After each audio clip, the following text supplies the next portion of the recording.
자, 지금부터 여러분의 멱살을 살짝 잡겠습니다. 블룸버그가 폭탄 하나를 던졌습니다. 삼성전자가 미국 ADR 상장을 검토하고 있다. 그런데 삼성전자가 바로 받아쳤습니다. 검토한 적 없다. 사실 무근이다. 세계 최대 경제 미디어와 시가총액 수백조짜리 대기업이 정면으로 충돌한 겁니다. 도대체 누가 맞는 걸까요? 그리고 이 싸움 뒤에 숨겨진 진짜 이야기는 무엇일까요? 오늘 제규어 오아시스가 이 사건을 처음부터 끝까지 낱낱이 해부해드리겠습니다. 먼저 블룸버그가 이 보도를 꺼내든 타이밍부터 짚어봐야 합니다. 절대로 우연이 아니거든요. SK하이닉스가 나스닥 ADR 상장을 성공적으로 마무리한 직후였습니다. 무려 1억 7,790만 개의 ADR을 주당 149달러에 공모해서 약 265억 달러, 우리 돈으로 40조 원을 조달했습니다. 미국 증시 역대 외국기업 최대 IPO 규모라는 타이틀까지 거머쥔 거죠. 월가가 흥분한 건 당연합니다. 그럼 삼성전자는? 이 질문이 증권가의 들불처럼 번지기 시작했고, 블룸버그는 복수의 익명 관계자를 인용해 삼성전자가 일부 글로벌 은행들과 초기 단계 예비 협의를 진행했다고 보도합니다. 여기서 끝이 아닙니다. 2026년 3월에는 삼성전자의 주요 주주인 아티산 파트너스가 공개적으로 미국 ADR 상장을 촉구하는 서한까지 보냈고, KB증권을 비롯한 국내 증권사들도 ADR 상장이 코리아 디스카운트 해소의 핵심 수단이라는 리포트를 줄줄이 쏟아냈습니다. 여기서 잠깐 삼성전자의 현재 해외 상장 현황을 보면요. 런던에만 GDR이 상장되어 있고, 룩셈부르크 GDR은 2024년 말에 자진 상장 폐지까지 해버렸습니다.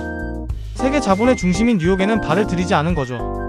블룸버그 입장에서는 이보다 더 기사와 가치가 높은 소재가 없었을 겁니다. 타이밍, 맥락, 수요, 세 박자가 완벽하게 맞아떨어진 순간이었던 거예요. 자, 그럼 삼성전자가 왜 이렇게 단호하게 부인했는지로 넘어가 보겠습니다. 삼성전자는 7월 14일 현재 ADR 발행을 통한 미국 증시 상장을 검토하고 있지 않다고 명확하게 선을 그었습니다. 사실 무근이라는 표현까지 동원했죠. 단순한 해명일까요? 절대 아닙니다. 이건 법적 공시적 책임까지 감안한 전략적 커뮤니케이션입니다. 이유가 크게 세 가지인데요. 첫 번째, 공시화 규제 부담입니다. 삼성전자는 메모리, 파운드리, 스마트폰, 가전, 디스플레이까지 아우르는 종합 전자 공룡이잖아요.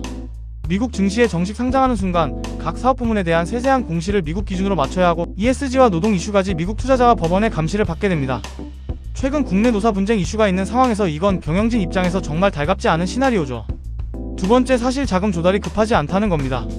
SK하이닉스는 HBM과 첨단 공정 투자를 위해 신주 발행이 절실했습니다. 그래서 기존 주주의 지분 희석을 감수하면서도 해외에서 직접 자금을 끌어온 거예요. 반면 삼성전자는 이미 막대한 현금 흐름으로 자체 조달이 가능한 구조입니다. ADR을 발행해도 신규 자금 유입 없이 기존 주식을 미 증시에 올려놓는 형태가 될 가능성이 높아요. 왜 굳이? 라는 질문에 명쾌한 답이 없는 겁니다. 세 번째, 초기 논의를 공식화하기 싫은 겁니다.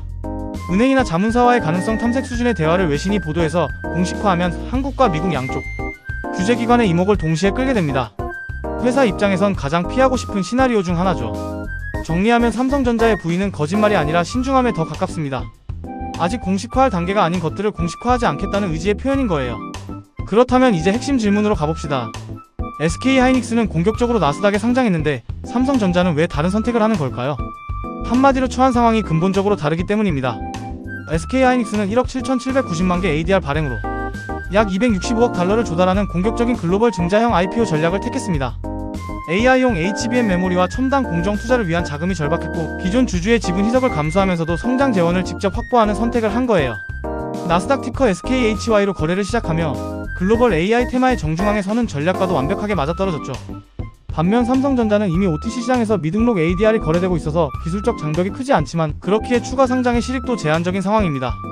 사업 구조도 다릅니다. SK하이닉스는 메모리 중심의 비교적 단순한 포트폴리오지만 삼성전자는 메모리, 시스템 반도체, 스마트폰, 가전, 디스플레이까지 아우르는 종합 전자반도체 그룹이잖아요. 미국 증시 상장 시 미국 증권소송과 집단소송 리스크까지 덤으로 따라오는 겁니다. 지배구조 전략도 갈립니다. SK하이닉스는 TSMCC 글로벌 자본 활용을 공개적으로 천명한 반면, 삼성전자는 ADR이라는 단일 이벤트보다는 배당, 자사주 정책, 거버넌스 개편으로 코리아 디스카운트를 점진적으로 해소하려는 경향이 훨씬 강합니다. 자, 여기서 잠깐 ADR 상장이 실제로 주가에 얼마나 영향을 미치는지 TSMC의 사례를 보겠습니다. 이게 진짜 핵심입니다. TSMC는 1997년 10월 8일 NYSE에 ADR을 상장하며 대만 기업 최초로 뉴욕 증시에 입성했습니다. 티커 TSM ADR 1주가 보통주 5주를 대표하는 구조였고, 최초 공모가 ADR당 24.78달러로 약 5억에서 6억 달러를 조달했죠. 그 후의 이야기는 정말 전설이 됐습니다. 2025년 기준 TSMC ADR은 NYSE에서 50.5% 상승하며 대만 현지 보통주 상승률 41.3%를 가볍게 뛰어넘었습니다. ADR의 평균 프리미엄은 약 16%, 한때는 24%에서 26%까지 확대됐어요. AI 열풍 이후에는 미국 내 ADR 프리미엄이 약 19%까지 치솟았고 같은 기간 ADR은 약 140% 상승하며 대만 현지 상장분 약 123% 상승과 글로벌 반도체 지수 약 82% 상승을 훨씬 앞질렀습니다. 2026년 3월 기준 TSMC의 시가총액은 약 1.75조 달러, 글로벌 시총순위 6위권, 1일 거래대금은 약 39억 달러에 달합니다.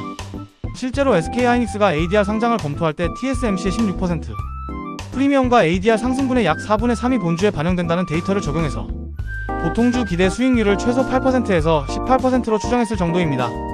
결국 ADR은 단순한 상장 수단이 아닙니다. 미국 ETF와 헤지펀드 자금을 끌어들여 본주 밸류에이션까지 함께 끌어올리는 밸류에이션 레버 즉 지렛대인 거죠. TSMC가 전 세계 반도체 기업들에게 이걸 몸소 증명해준 겁니다. 자, 이제 가장 중요한 질문입니다. 삼성전자 결국 ADR 상장할까요? 단기 1년에서 2년 이내는 가능성이 낮습니다. 회사의 공식 부인 복잡한 사업, 포트폴리오 노사 ESG 이슈, 공시 부담을 종합하면 당장 움직일 이유가 없습니다. 재계와 금융권 다수도 단기 추진 가능성을 낮게 보는 시각이 우세하죠. 중기로 넘어가면 이야기가 달라집니다. KB증권은 2026년 6월 리포트에서 해외 투자자 미팅에서 삼성전자 ADR에 대한 관심이 예상을 크게 상회했다며 ADR 상장 가능성을 반영해 목표 주가를 55만에서 56만원 수준으로 상향 조정했습니다. SK하이닉스 ADR 성공, TSMC의 설레, 코리아 디스카운트 해소 압박이 누적될수록 재검토 가능성은 점점 높아질 겁니다. 장기적으로는 거의 불가피하다는 게 전문가들의 시각입니다. 삼성전자가 110조 원 규모의 투자를 진행하고도 마이크론 대비 절반 수준의 밸류에이션을 받고 있는 현실은 언제까지 방치될 수 없거든요. 한국 상법 개정, 주주 친화 정책 강화, 미국식 거버넌스 압박이 대세가 된다면 삼성전자도 결국 뉴욕 ADR을 필수 옵션으로 받아들이게 될 거라는 게 증권가의 중장기 뷰입니다. 딱 한 줄로 정리해드릴게요. 블룸버그는 문을 두드렸고 삼성은 열지 않겠다 했지만 문은 이미 달궈지고 있습니다. 자, 여러분, 오늘 이 영상이 도움이 됐다면 지금 바로 좋아요 버튼을 눌러주세요. 좋아요 하나 안 누르고 가시면 나중에 삼성전자 ADR 상장 소식 들었을 때 아, 그거 제규어 오아시스가 말했던 거잖아라고 후회하셔도 그건 제 책임이 아닙니다. 구독 버튼도 그냥 누르시면 됩니다. 어차피 나중에 또 찾아오실 거 다 알고 있거든요. 그리고 오늘 다루지 못한 더 깊은 데이터와 분석은 블로그에서 제규어 오아시스를 검색하시면 확인하실 수 있습니다. 삼성전자가 뉴욕의 문을 두드리는 그날까지 제규어 오아시스가 끝까지 함께 지켜보겠습니다.